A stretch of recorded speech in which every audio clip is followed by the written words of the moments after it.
మరీ ముఖ్యంగా మహిళలు మీరు ఇచ్చినటువంటి ఏదైతే సంపూర్ణ మద్యపాన నిషేధాన్ని అమలు చేస్తాను, నేను సంపూర్ణ మద్యపాన నిషేధాన్ని అమలు చేయకపోతే మరలా 2024లో ఎలక్షన్కి రాను, మిమ్మల్ని ఓటు అడగను ఆ రోజు ఏదైతే ఆయన హామీ ఇచ్చి ఈరోజు ప్రజల్ని మభ్యపెట్టి మహిళల్ని ఓల్డ్ దండుకొని మద్యాన్ని ఆదాయ వనరుగా చేసుకొని ఈ రాష్ట్రాన్ని మధ్యాంధ్రప్రదేశ్గా చేసినటువంటి ఘనత ఏదైనా ఉంది అంటే అది ఒక జగన్మోహన్ రెడ్డి గారికి మాత్రమే దక్కుతుంది. మరి ఏదైతే ఇంకొక అడుగు ముందుకేసి మద్యాన్ని ఆదాయ వనరుగా చూడనని చెప్పినటువంటి వ్యక్తి మద్యాన్ని ఆదాయ వనరుగా చూసి మద్యం మీద వస్తున్నటువంటి ఆదాయం మీద మరలా ఇంకా అప్పులు తీసుకొస్తున్నారంటే ఈయన మద్యాన్ని ఏరులై పారిస్తున్నటువంటి వైన్ ఒకసారి అర్థం చేసుకోవాల్సినటువంటి పరిస్థితి.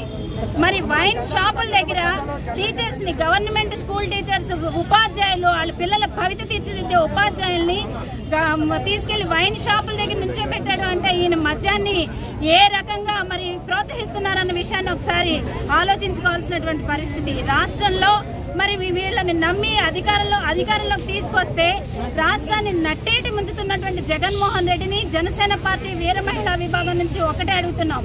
మీరు ఏదైతే హామీ ఇచ్చారో, మీరు ఏదైతే సంపూర్ణ మద్యపాన నిషేధాన్ని అమలు చేయకుండా ఎలక్షన్కి వెళ్ళనన్నారో మీకెవ్వరికి కూడా ఓటు అడిగే అవకాశం లేదు. ఎట్టి పరిస్థితుల్లో మీరు ఇచ్చినటువంటి నవరత్నాల్లో హామీ అయినటువంటి సంపూర్ణ మద్యపాన నిషేధాన్ని అమలు చేసి తీరాల్సిందే.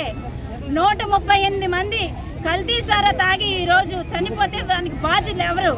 ఓ పక్కన మరి కనీసం క్వాలిటీ కూడా మెయింటైన్ చేయకుండా ప్రభుత్వమే మద్యం షాపులు మెయింటైన్ చేసే విధంగా ఈరోజు ఒక కిళ్ళి కొట్టుకెళ్తే ఒక కిళ్ళి కొనుక్కుంటే ఆన్లైన్లో డిజిటల్ పేమెంట్ చేయొచ్చు, కానీ మద్యానికి మాత్రం డబ్బులు మాత్రమే తీసుకున్నారు. మీరు తీసుకున్నటువంటి డబ్బులు తాడేపల్లి ప్యాలెస్కి పంపించి మరి ఏ రకంగా పక్కదారులు పట్టిస్తున్నారు అని జనసేన పార్టీ తరఫున అడుగుతున్నాం.